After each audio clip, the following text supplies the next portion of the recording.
உட்கார். பரவாயில்ல இருக்கட்டும். உட்காரு சக்தி.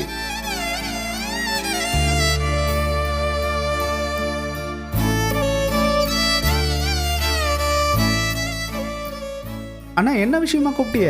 நான் ஒரு முக்கியமான முடிவு எடுத்திருக்கேன். அதை பத்தி பேசதான் உங்களை வர சொன்னேன். அண்ணா என்ன முடிவுங்கண்ணா? அம்மா கிட்ட பேசிட்டேன், உங்ககிட்டயே சொல்லிடுறேன்.